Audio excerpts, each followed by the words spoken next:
할렐루야. 오늘 저는 하나님의 등에 업힌 사람이라는 제목으로 여러분과 은혜를 나누려고 합니다. 우리 성경을 우리가 읽다 보면은 이스라엘의 남은 자라는 그런 말을 우리가 보게 됩니다. 이스라엘의 남은 자들이 있다는 거죠. 여러분, 이 남은 자가 된다는 것이 굉장히 중요합니다. 텔레비전에도 보면 서바이벌 게임 하면 맨 마지막에 남는 자가 승리자잖아요. 그렇죠? 강한 자가 강한 게 아니고 뭐라 그러죠? 견디는 자가 강한 자다, 승리자다. 그 맞는 말 같아요.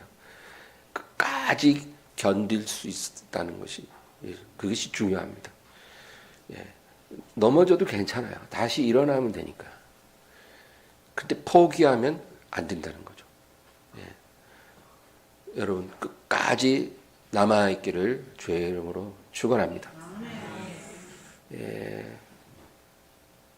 청하심을 받은 자는 많되 택하심을 받은 자는 적으니라. 그런 말씀 있잖아요. 여러분 시작은 많이 해요. 마라톤 경주 같아요. 그냥 엄청난 사람들이 출발선을 출발합니다. 그러나 피니시 라인에는 몇 명 안 들어와요. 그죠? 영적 전쟁, 영적인 경주도 똑같습니다. 시작은 쉽지만 끝까지 완주하기가 쉽지가 않다는 거죠. 그래서 우리에게는 하나님의 도우심이 필요합니다. 근데 하나님이 도와주려고 해도 고집이 너무 센 사람들이 있어요. 그러면 하나님이 도와줄 수가 없어요. 왜냐하면 하나님은 강제로 하는 것 절대로 원치 않으시거든요. 그게 하나님의 변치 않는 성품이에요. 하나님은 강제성을 발동할 수 있는 힘이 있으시지만 그거는 하나님이 원하는 방식이 아닌 거예요. 그래서 하나님은 우리를 타이르고 권면하고 깨닫게 하시고 우리가 스스로 돌아올 때까지 기다리시는. 근데 고집이 세면 끝까지 못 돌아와요. 고집이 세지 않고 마음을 하나님 앞에 겸손하게 하면 하나님께서 우리를 도와주실 수가 있는 것입니다. 여러분 엘리야 시대에 그 엘리야 선지자는 정말 위대한 선지자잖아요. 근데 그가 하나님 앞에 울부짖습니다. 하나님, 지금 이 시대에 하나님을 찾는 사람이 저 한 사람밖에 없습니다. 다 죽었습니다. 경건한 사람은 다 죽었고 그리고 나머지는 다 변절했습니다. 하나님을 버리고 바알을 섬기고 우상을 섬기고 있습니다. 이제 저밖에 안 남았는데 제가 이제 너무나 힘들어서 견딜 수가 없어요. 하나님 뭐라 그럽니까? 그런 말 하지 말라는 거예요. 내가 이 시대에도 바알에게 무릎 꿇지 않은 자들 7,000명이나 남겨놨다는 거죠. 엄청난 수 아닙니까? 7,000명이나 하나님을 경외하는 자들이 있다. 이게 바로 남은 자입니다. 이사야 10장 20절부터 22절 읽겠습니다. 이사야 10장. 제가 했나요? 우리 한번 찾아볼까요? 이사야 10장.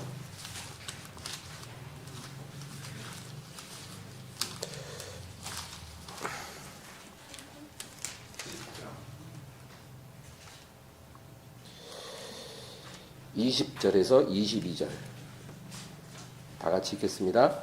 그날에 이스라엘의 남은 자와 야곱 족속의 피난한 자들이 다시는 자기를 친 자를 의지하지 아니하고 이스라엘의 거룩하신 이 여호와를 진실하게 의지하리니 남은 자 곧 야곱의 남은 자가 능하신 하나님께로 돌아올 것이라. 이스라엘이여 내 백성이 바다의 모래 같을지라도 남은 자만 돌아오리니 넘치는 공의로 파멸이 작정되었음이니라. 아멘. 여기 보면 이제 하나님의 심판이 이스라엘에 임합니다.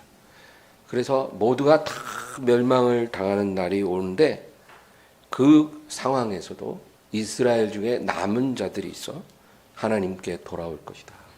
그리고 그들이 진실되게 하나님을 섬기리라.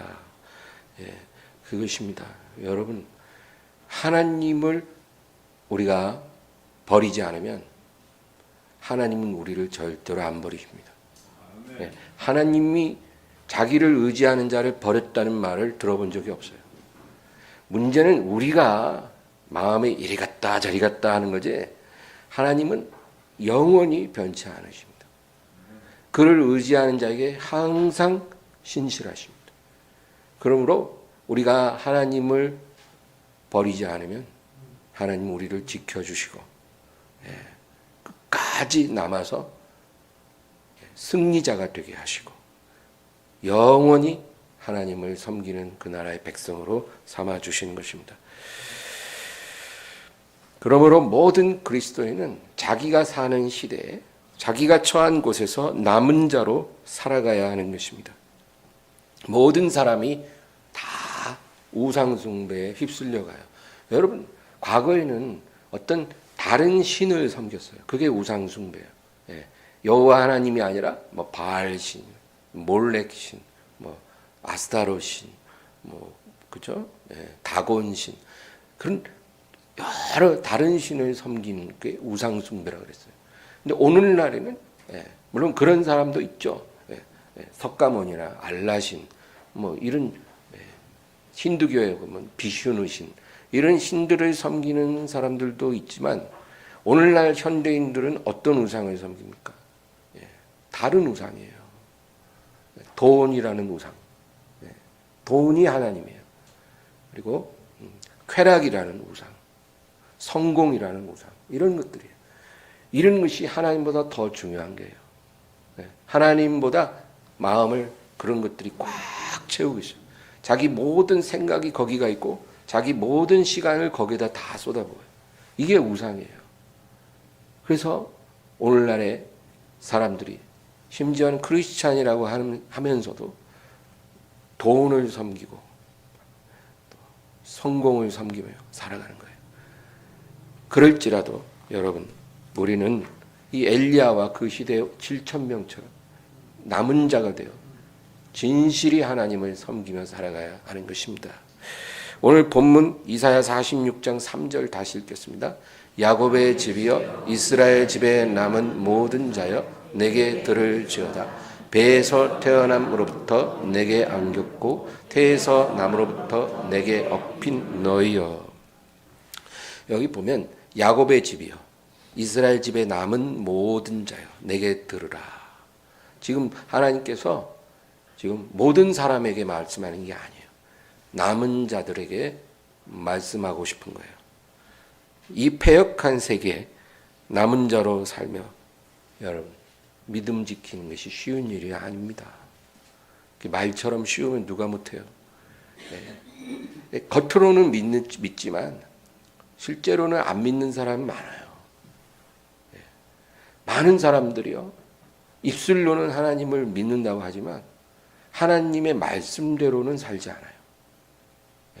그게 뭐 내가 불가항력적으로 지키지 못하는 건 괜찮은데 그게 아니라 내가 스스로 지키지 않는 방향으로 선택을 합니다. 사람들은 넓은 문으로 들어가고 싶어요. 넓은 길, 평탄한 길을 가고 싶어요. 하나님은 그런 길을 가서는 안 된다 그래요. 좁은 문 좁은 길로 가라 그러잖아요. 근데 우리는 그 말씀을 다 알지만 실제로는 넓은 문 넓은 길을 선택해요. 대부분의 사람들이 선택하는 그 길을 우리도 선택을 합니다. 그러니까 이렇게 살면서 우리가 믿습니다, 하나님을 의지합니다, 이렇게 말하는 것은 어떻게 보면 하나님을 놀리는 거예요. 하나님 굉장히 슬퍼하세요. 너희가 나를 믿는다고 하는데 왜 내가 너에게 말한 대로 행하지 않니?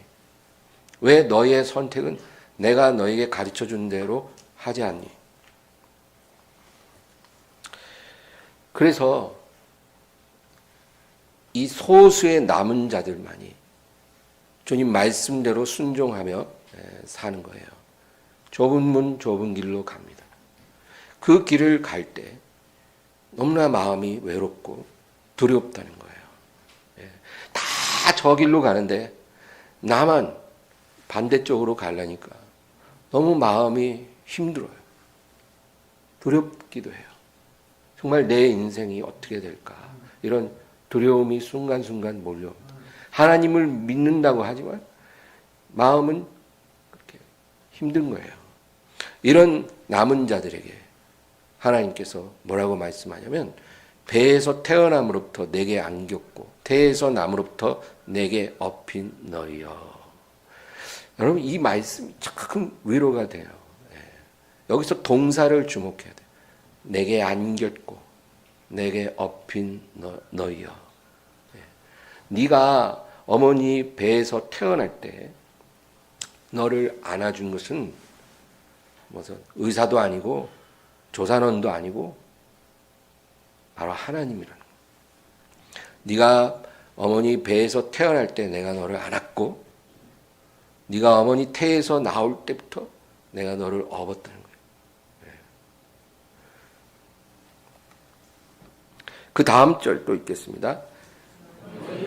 노년에 이르기까지 내가 그리하겠고 백발이 되기까지 내가 너희를 품을 것이라. 내가 지었은즉 내가 업을 것이요 내가 품고 구하여 내리라. 너희가 태어날 때부터 내가 너희를 품에 안고 업었는데 너희가 노년에 이르기까지 그렇게 하겠다는 거예요. 내가 너희가 너희의 백발이 될 때까지 내가 너희를 품에 안을 것이고 내가 너희를 업을 것이고 내가 너희를 구하여 내리라. 이게 얼마나 우리에게 힘이 됩니까? 우리 하나님 그렇게 해주시겠다는 거예요. 누구에게? 남은 자에게.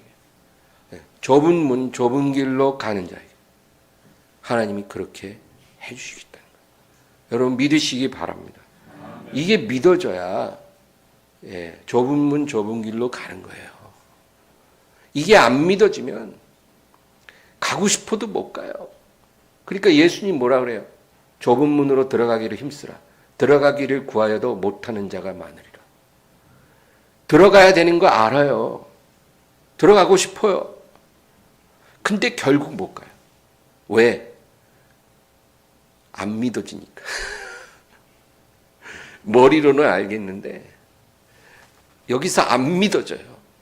겁이 나서 못 가겠어요. 그 길을. 다 가는 넓은 문 넓은 길로 가고 싶지 별로 가는 사람도 없고 힘들어 보이는 그 좁은 길로는 가고 싶어지지가 않는 거예요. 겁이 나서. 그러니까 알아도 못 간다는 거예요. 근데 하나님께서 뭐라 그래요? 네가 노년에 이르고 백발이 될 때까지 내가 너를 안을 것이고 업을 것이고 구해내리라. 여러분 이 정도 말씀하셨으면 좀 믿어보시기 바랍니다. 좀 믿어보세요. 하나님이 이렇게 말씀하는데 하나님이 안 믿으시면 누굴 믿겠어요 우리가. 여러분 하나님을 믿으면 다른 거는 믿을 필요가 없지만 하나님을 안 믿으면 다른 걸 다 믿게 돼요. 그래서 망하는 거예요. 사기꾼 말도 믿고 거짓말쟁이 말도 믿고 이 세상 임금의 말도 믿어지는 거예요. 달콤하거든요.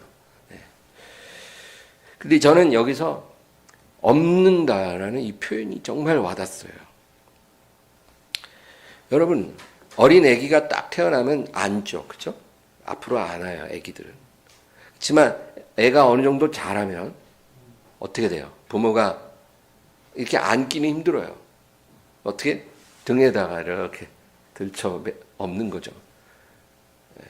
그래서 하나님이 우리가 자라난 후에 우리를 업고 가십니다. 우리를 업고 마지막 종착지까지 가시는 거예요.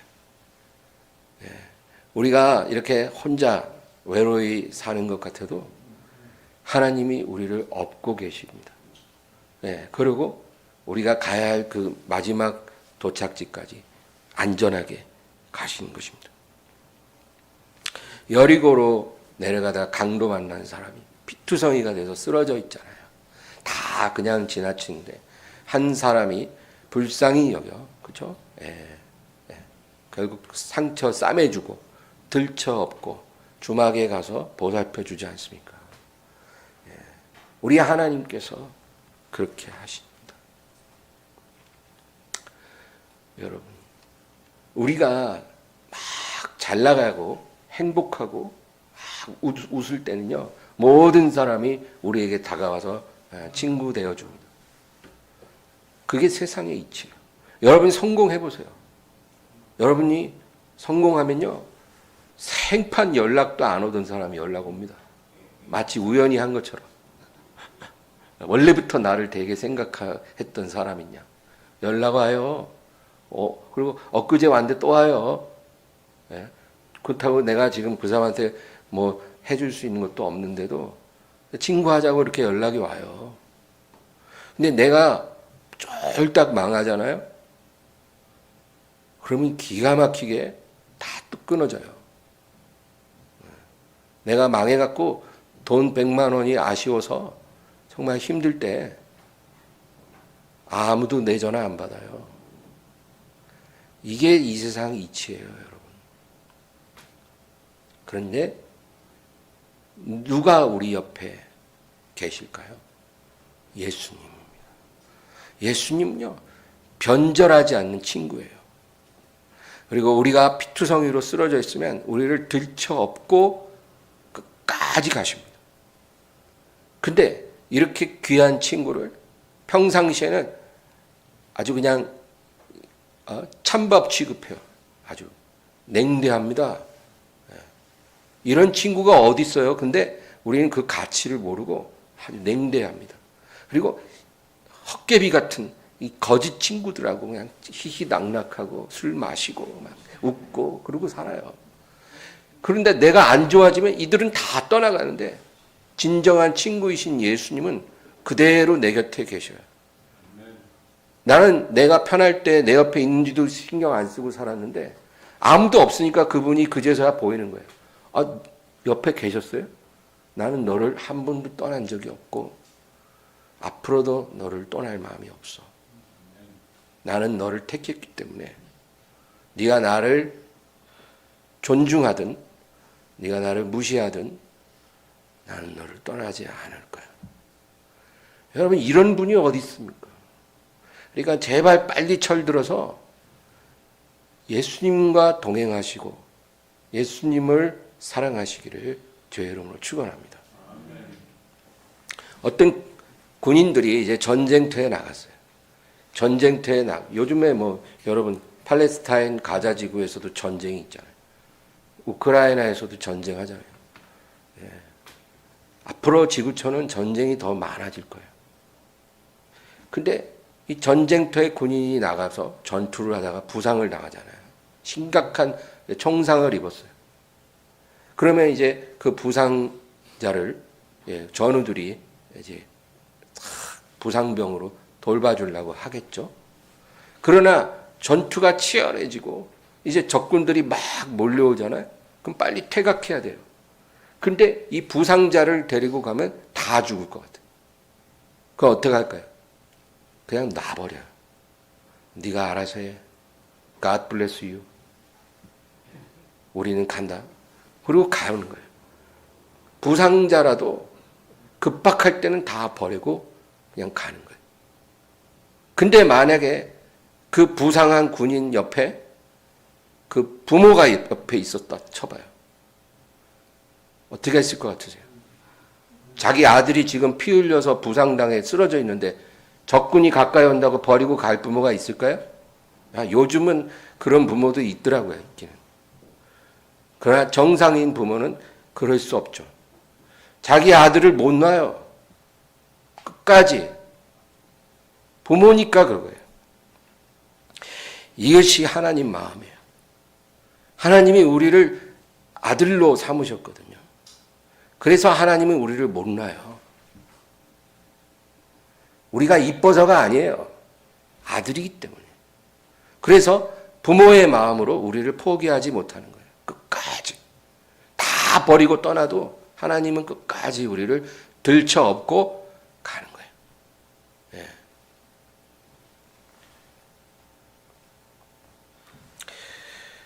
우리가 이 세상에서 파산하거나 병들잖아요. 그러면 우리 옆에 하나님밖에 없습니다. 우리가 나이 들어 혼자 되고 외로워지잖아요.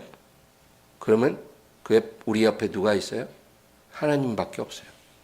하나님이 우리를 등에 업고 천국까지 가시는 것입니다.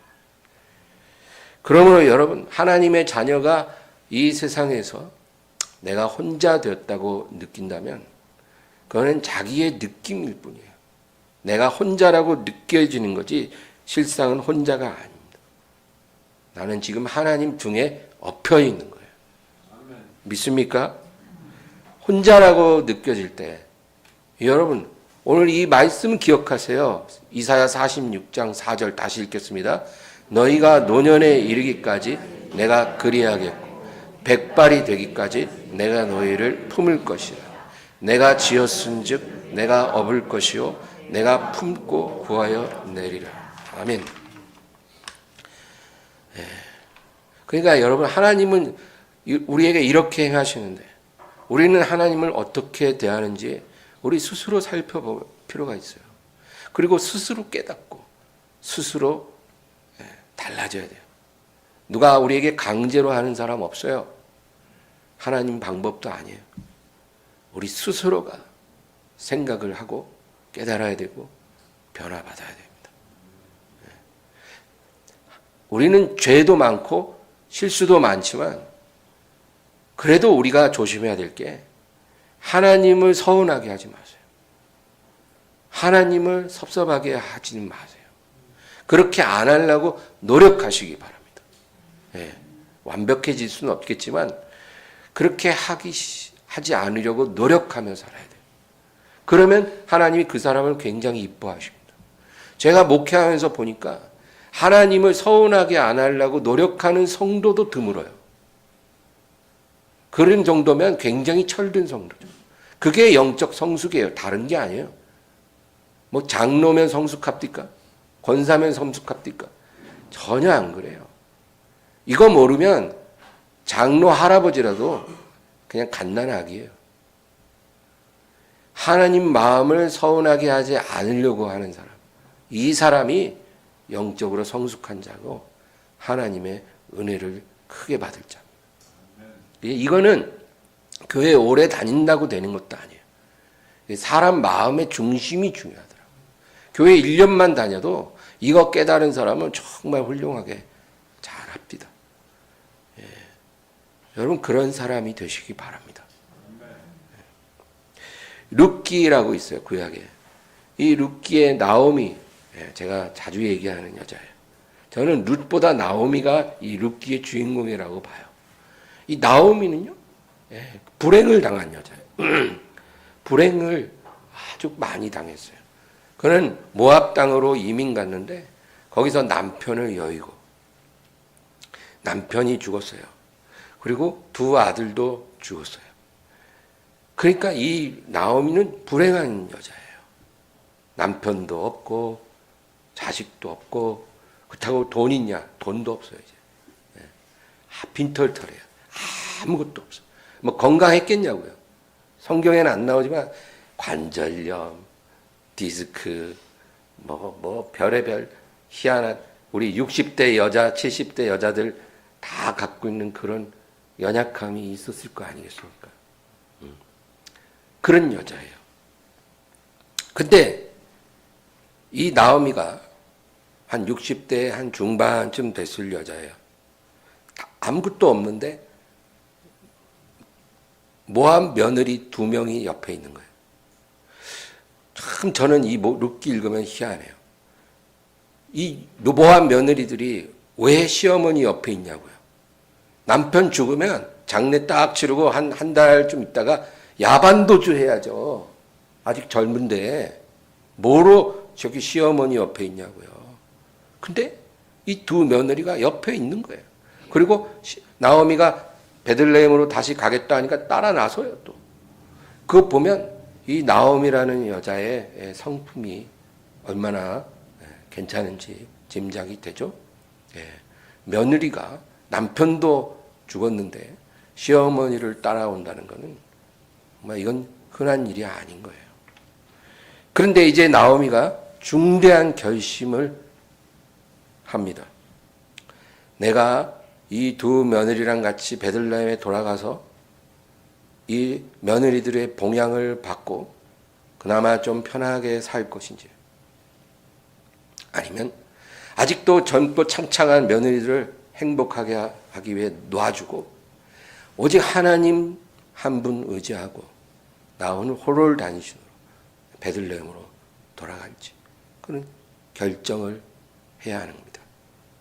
근데 나오미는 후자로 결정을 딱 했어요. 나는 하나님만 의지하리라. 그렇게 결정을 딱 해요. 여러분, 이것이 바로 하나님이 자리에서 딱 일어나게 만드는 믿음이에요. 우리의 마음이 이렇게 갈라져 있고 잔머리 쓰고 그러면요, 하나님도 정확히 아셔요. 그거 모르겠어요? 하나님은요, 상상을 초월할 만큼 아주 정확하게 다 아십니다. 머리털 숱까지 아신다는 말이 과장된 게 아니라고요. 그러니까 우리 마음속 깊은 곳에 무엇이 있는지 나보다 더 정확히 아셔요. 그러니까 우리가 마음을 딱 양다리를 걸치면 하나님이 도와주시지 못해요. 믿음이 아니거든요. 믿음이 아니면 기쁘시게 할 수가 없어요. 근데 우리가 100% 하나님을 믿으면 하나님이 자리에서 일어나셔요. 그래서 오늘 이 말씀처럼 너가 노년에 이르고 백발에 이를지라도 내가 너를 품을 것이고 업을 것이고 너를 구해내리라. 바로 나오미에게 일어난 일이 그 일이에요. 그래서 나오미가 이 말씀을 딱 붙잡고 믿음으로 사니까 이제 두 며느리에게 이제 돌아가라 하니까 한 며느리는 돌아갔어요. 근데 룻이라는 이 여자가 끝까지 남겠다고 그렇게 말을 하더라는 거죠. 룻기 1장 15절에서 18절 읽겠습니다. 나오미가 또 이르되 보라, 내 동서는 그의 백성과 그의 신들에게로 돌아가나니 너도 너의 동서를 따라 돌아가라 하니, 룻이 이르되 내게 어머니를 떠나며 어머니를 따르지 말고 돌아가라 강권하지 마옵소서. 어머니께서 가시는 곳에 나도 가고 어머니께서 머무시는 곳에서 나도 머물르겠나이다. 어머니의 백성이 나의 백성이 되고 어머니의 하나님이 나의 하나님이 되시니, 께서 죽으시는 곳에서 나도 죽어 거기 묻힐 것이라. 만일 내가 죽는 일 외에 어머니를 떠나면 여호와께서 내게 벌을 내리시고 더 내리시기를 원하나이다 하는지라.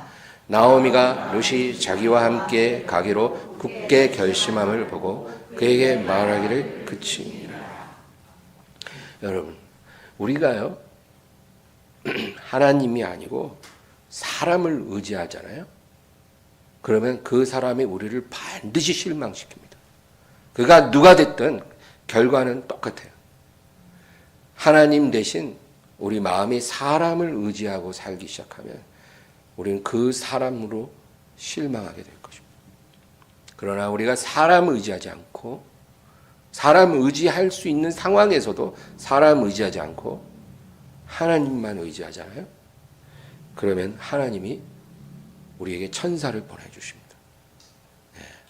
하나님은 여러 가지 방법으로 일을 하시는데 항상 천사를 보내서 일을 하세요. 우리 눈에 보이지 않는 천사를 보내 도와주시고 눈에 보이는 사람 천사도 보내주시는 거예요. 그거는 하나님의 섭리니까 너무나 감사한 일이죠. 우리가 온전한 믿음 안에서 하나님의 천사의 도움을 받는 것은 참으로 축복된 일인 것입니다. 여러분, 그러니까 사람을 의지하려고 하지 마세요. 그러면 그냥 아무것도 안 돼요. 피눈물만 나요. 마음의 분노와 배신감으로만 꽉 차게 돼요. 그 누구 탓입니까? 배신한 놈 탓이 아니고 어리석은 나의 문제예요. 내 문제. 우리가 그런 일을 겪는 거는 내가 잘못해서 겪는 거지 나를 배신한 사람이 잘못한 게 아니에요. 그럼 예정된 결과예요. 요즘에 여러분 뉴스에 그 사건 다 아시겠어요? 한 60대 유명한 여배우가 자기보다 4살이나 어린 남자와 남자 아나운서와 이제 결혼을 했어요. 재혼을 했어요. 근데 이제 1년 반 살다가 이혼했어요. 다시 또. 근데 이 여자 배우가 뭐라 그러냐면 자기는 이제 결혼을 할 생각이 없었다는 거예요. 근데 이 남자가 그냥 만나자마자 자기한테 이렇게 대시를 하더니 뭐라 그러냐면 당신이 나이 들어 병들었을 때 내가 옆에서 보호자가 되어주고 싶다. 내가 당신의 법적인 보호자가 되어주려면 결혼을 해야 한다는 거죠. 근데 이 배우 여자가 그 말에 흔들렸어요. 맞아. 이제 내 나이도 적은 나이가 아닌데 내가 혼자 살면은 누가 나를 돌봐주나.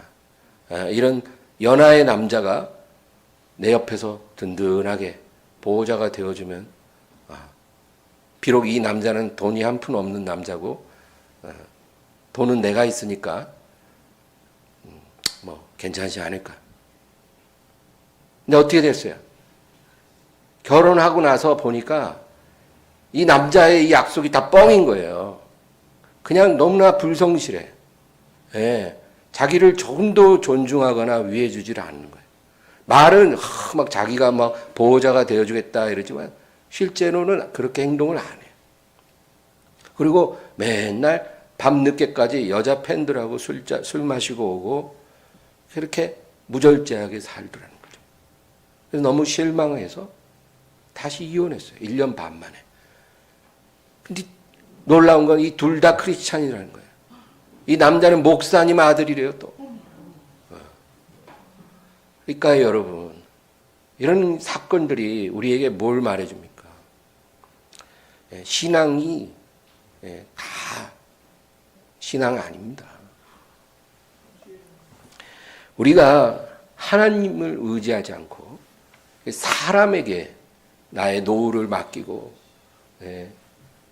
기대기 시작하면요, 실망밖에 없어요. 아주 쓴 열매를 맺습니다. 그러나 하나님만 의지하면 하나님이 여러 모양으로 우리를 돌봐주신 거예요. 믿습니까? 네, 이거 확실합니다. 이 말씀대로 믿음 갖고 사세요.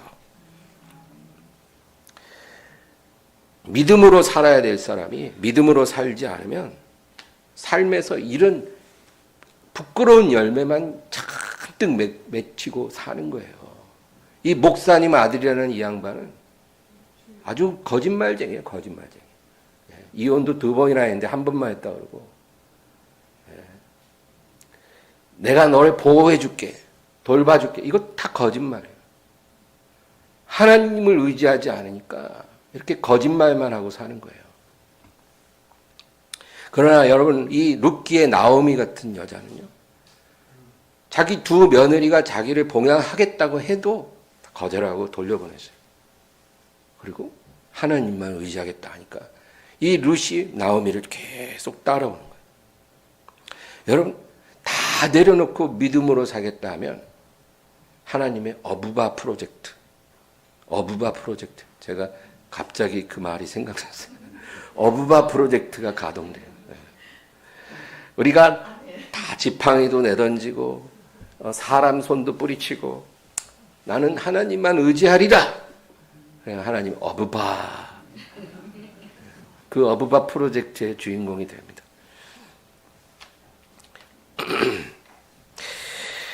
오늘 2가지만 우리가 명심했으면 좋겠어요. 첫째는 하나님만 온전히 신뢰함. 다 같이 읽습니다. 하나님만 온전히 신뢰하면 하나님 등에 업혀서 가는 삶을 산다. 아멘. 여러분, 예수님을 내 구주로 영접하는 것 당연히 중요해요. 우리가 예수님을 영접해야 죄사함 받고 구원받아요. 그러나 예수님 영접했다고 해서 다 끝난 게 아니에요. 예수님을 영접하고 죄사함 받고 구원받았으면 그 다음부터는 하나님 등에 업혀가는 삶을 살아야 돼요. 천국 들어갈 때까지 하나님 등에 업혀 있어야 돼요. 그러려면 하나님께 모든 걸 맡기고 등에 업혀야죠. 다 맡기고 하나님 등에 업혀야 돼요. 이 믿음 갖게 되기를 바랍니다. 많은 크리스찬들이 입술로 원망 불평하는 말을 너무 많이 해요. 탄식해요. 탄식. 하나님, 저는 돈도 없어요. 저는 건강도 없어요. 저는 아무것도 없어요. 자식 새끼들 다 소용없어요. 저에게 남은 게 하나도 없어요. 어떻게 살아요? 이렇게 말하는 건 믿음이 아니에요. 그거는 그냥 탄식, 불평, 원망이에요. 이제 그런 거 그만해요.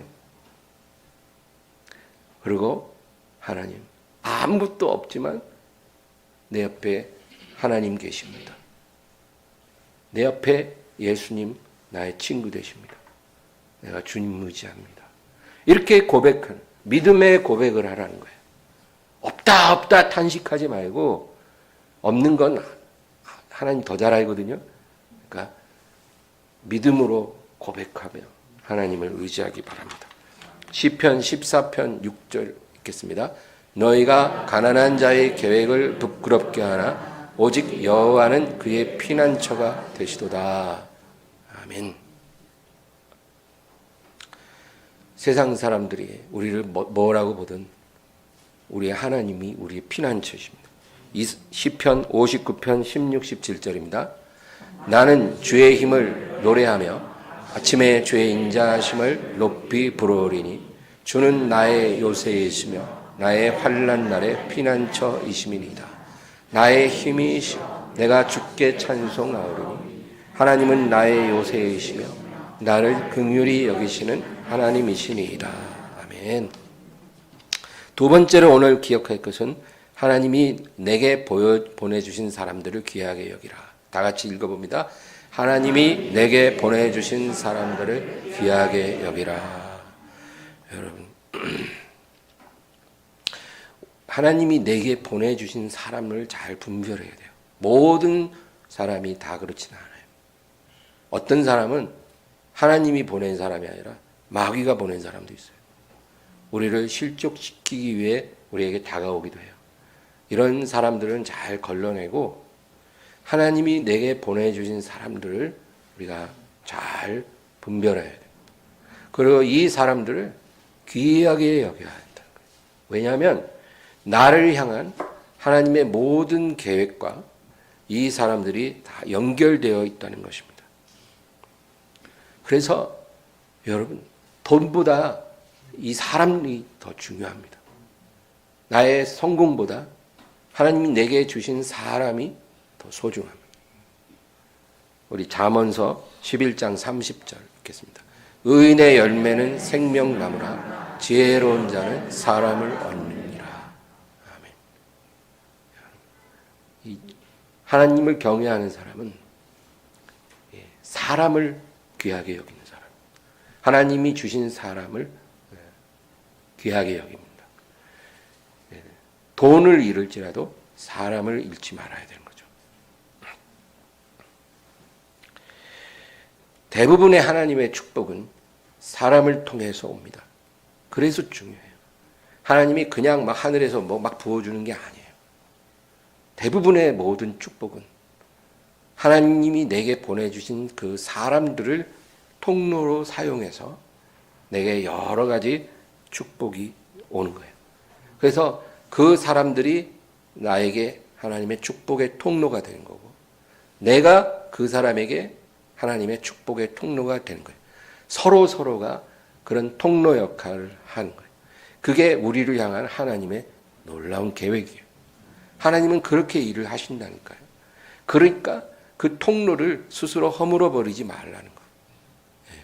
지금 내가 볼 때 아유 뭐 저 사람이 나에게 무슨 의미가 있겠어. 그렇지 않습니다. 여러분 우리가 생각하는 축복은 너무나 단순해요. 마치 어린아이들은 그냥 눈앞에 있는 사탕, 장난감 뭐 이런 것만 자기에게 소중한 거예요. 뭐 자기가 지금 입고 있는 옷, 먹는 음식, 잠자고 있는 집, 또 부모님의 보살핌 이런 훨씬 더 포괄적이고 중요한 축복은 애들은 못 봐요. 우리도 그렇게 생각하거든요. 하나님의 축복을 너무 좁게 봅니다. 그러지 말아야 돼요. 하나님의 축복은 큽니다. 그리고 그 모든 축복은 하나님의 사람들을 통해서 오게 되는 거예요. 그래서 귀하게 여기라. 여러분 나오미와 룻이요. 누가 누구에게 복이 되었을까요? 서로에게 복이 됐죠. 나오미는 이 며느리 룻 때문에 외롭지 않았어요. 그리고 힘을 얻었어요. 또 그 룻이 나오미를 잘 봉양해 주니까. 자기 이제 나이도 많고 몸도 안 좋은데 룻이 그렇게 도와주니까 노년에 봉양을 받고 또 손주까지 낳아서 품에 안아주니까 얼마나 노년이 행복한지 몰라요. 그럼 나오미만 덕을 봤냐? 아니죠. 이 모압 며느리 룻도요. 나오미 아니었으면 베들레헴까지 올 리가 없잖아요. 모압 사람이 베들레헴에 왜 옵니까? 시어머니 따라온 거예요. 그리고 나오미 아니었으면 보아스를 만날 일도 없고 보아스의 발치에 누워서 당신이 우리 기업을 물을 잡니다. 이렇게 부탁할 일도 없어요. 나오미가 시킨 대로 한 거예요. 다. 그래서 보아스랑 결혼을 한 거죠. 보아스가 누굽니까? 다윗의 증조 할아버지잖아요. 어떻게 모압 여자가 메시아의 계보가 됩니까? 모압 사람은 영원토록 여호와의 회중에 들어올 수 없다고 하나님이 못 박았는데 안 되는 여자인데 메시아의 계보에 들어갔어요. 성경에 룻기가 들어갔어요. 룻기. 모압 여자의 이름이에요. 이런 축복이 나오미 없이 어떻게 받을 수 있겠냐. 그러니까 서로에게 복이 됐잖아요. 이게 하나님의 뜻이에요. 그 찬양에 그런 가사도 있잖아요. 태초부터 시작된 하나님의 사랑은 우리의 만남을 통해 열매를 맺고 그거예요. 그래서 하나님이 보내주신 사람을 귀하게 여기라. 여러분 사람을 포기하지 마시기 바랍니다. 예수님도 포기하시지 않았어요. 가룟 유다는 멸망의 자식이니까 처음부터 내놨고 나머지 제자들 그의 모친과 형제와 많은 사람들을 끝까지 사랑하셨어요. 그들이 예수님을 다 버리고 도망갈 거 아셨어요. 그런데도 예수님은 끝까지 포기하지 않았어요. 베드로가 3번이나 부인했잖아요. 네가 나를 모른다고 3번 부인했으니까 너는 끝이야. 아웃이야. 이랬으면 그 위대한 사도가 나타날 수 없죠. 예수님은 사랑을 포기하지 않았습니다. 요한복음 13장 1절 읽겠습니다. 6월절 전에 예수께서 자기가 세상을 떠나 아버지께로 돌아가실 때가 이른 줄 아시고 세상에 있는 자기 사람들을 사랑하시되 끝까지 사랑하시니라. 아멘. 예수님에게 그들은 사랑의 대상이고 또 축복의 통로고 하나님의 뜻을 이루는 그런 장치들이죠. 여러분, 우리에게 주신 모든 사람들을 사랑하시기 바랍니다. 우리가 의지할 대상은 예수님이지만 우리는 예수님 안에서 사람들을 포기하지 말아야 돼요. 그러므로 부모를 의지하고 살려고 하지 마십시오. 자식을 의지하지도 마시고 어떤 사람을 의지하려고 하지 마시고 이들은 그저 하나님이 내게 주신 축복의 통로이고 내가 사랑해야 될 대상이라는 거죠. 내가 의지할 대상은 아닙니다. 의지할 분은 예수님 그분밖에 없습니다.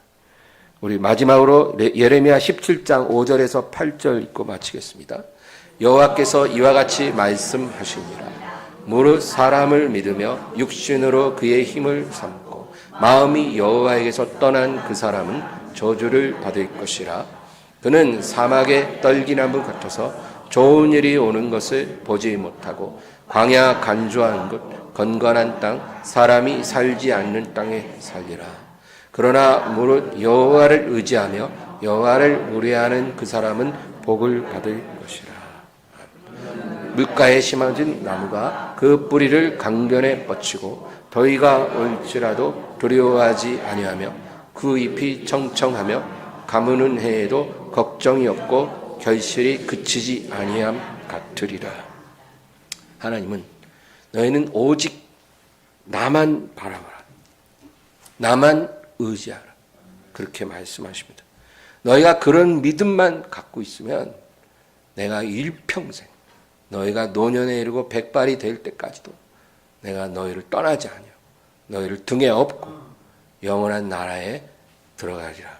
그렇게 약속해 주십니다. 이 믿음으로 살기를 주의 이름으로 축원합니다.